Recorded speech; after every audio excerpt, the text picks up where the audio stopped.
Bismillahirrahmanirrahim. Assalamualaikum warahmatullahi wabarakatuh.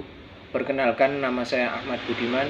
Saya dari kelompok 5 dan di sini saya akan menjelaskan makalah saya yang berjudul Penyelesaian Sengketa Ekonomi Syariah melalui Jalur Non-Litigasi. Langsung saja, poin yang pertama yaitu pengertian non-litigasi. Litigation artinya yaitu pengadilan. Jadi non-litigasi adalah kebalikannya, yaitu di luar pengadilan. Sebagai bahan perbandingan, litigation sebagian besar tugasnya ada menyelesaikan sengketa dengan menjatuhkan putusan, misalnya menjatuhkan putusan atas sengketa waris. Dan non-litigasi itu adalah kebalikan dari litigasi, adalah untuk menyelesaikan sengketa di luar pengadilan, misalnya seperti perdamaian dan penangkalan sengketa dengan perancangan kontrak yang baik. Penyelesaian sengketa secara non-litigasi meliputi bidang yang sangat luas, bahkan mencakup seluruh aspek kehidupan yang dapat diselesaikan secara hukum. Penyelesaian sengketa secara non-litigasi adalah penyelesaian sengketa di luar pengadilan yang didasarkan kepada hukum, dan penyelesaian tersebut dapat digolongkan kepada penyelesaian yang berkualitas tinggi, karena sengketa yang diselesaikan secara demikian akan dapat selesai tuntas tanpa meninggalkan sisa kebencian dan dendam. Dengan demikian, penyelesaian sengketa secara non-litigasi adalah penyelesaian masalah hukum secara hukum dan nurani, sehingga hukum dapat dimenangkan dan nurani orang yang juga tunduk untuk mentaati kesepakatan atau perdamaian secara sukarela tanpa ada yang merasa kalah. Dan penyelesaian sengketa di luar pengadilan ini umumnya dinamakan dengan alternative dispute resolution. Dan ada yang mengatakan kalau alternative dispute resolution itu merupakan siklus gelombang ketiga penyelesaian sengketa bisnis, yang pada intinya alternative dispute resolution dikembangkan oleh para praktisi hukum maupun para akademis.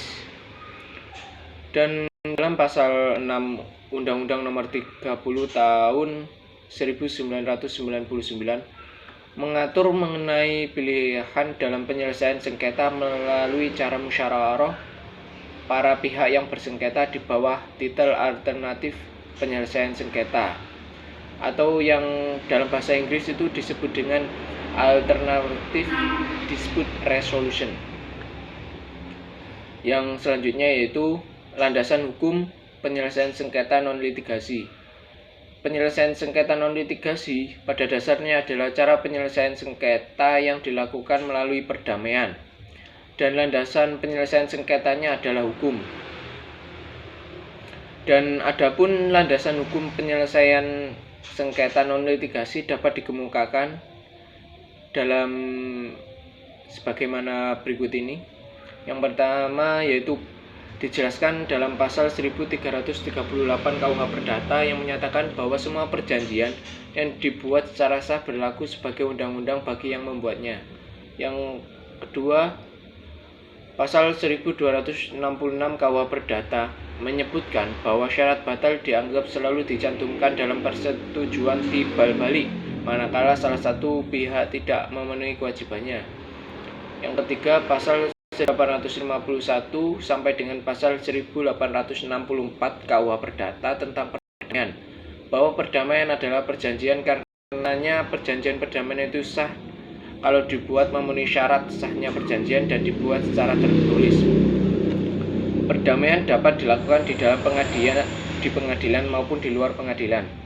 Dalam penyelesaian sengketa non-litigasi, perdamaian dibuat di luar pengadilan biasanya.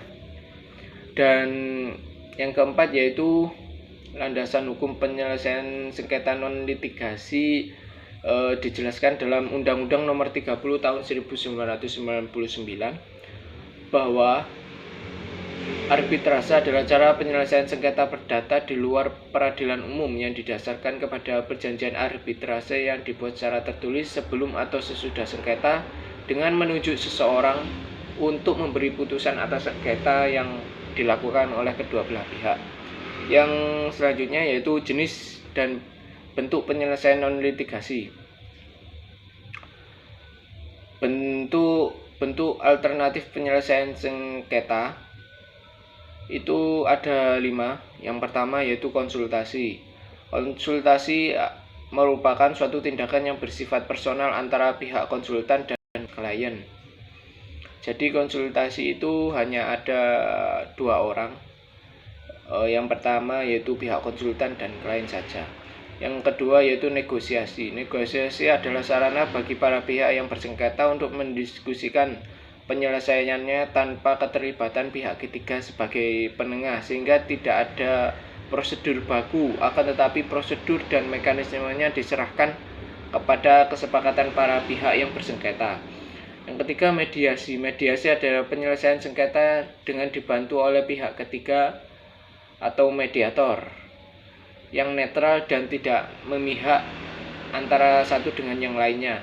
Yang keempat, konsiliasi adalah penyelesaian sengketa dengan intervensi pihak ketiga atau konsiliator, di mana konsiliator lebih bersifat aktif dengan mengambil inisiatif menyusun dan merumuskan langkah-langkah penyelesaian yang selanjutnya ditawarkan oleh kepada para pihak yang bersengketa.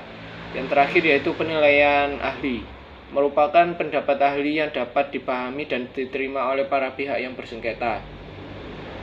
Yang terakhir, kekuatan hukum penyelesaian sengketa non-litigasi.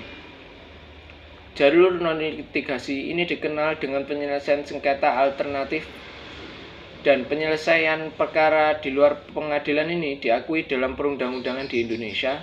Yang pertama yaitu dijelaskan dalam pasal 3 Undang-Undang Nomor 14 Tahun 1970 tentang ketentuan pokok kekuasaan kehakiman, yang mana disebutkan penyelesaian perkara di luar pengadilan atas dasar perdamaian atau melalui arbitrase tetap diperbolehkan. Yang kedua yaitu dijelaskan dalam Undang-Undang Nomor 30 Tahun 1999 tentang arbitrase dan alternatif penyelesaian sengketa, yang dijelaskan dalam pasal 1 angka 10 dinyatakan alternatif penyelesaian perkara adalah lembaga penyelesaian sengketa atau beda pendapat melalui prosedur yang disepakati oleh para pihak.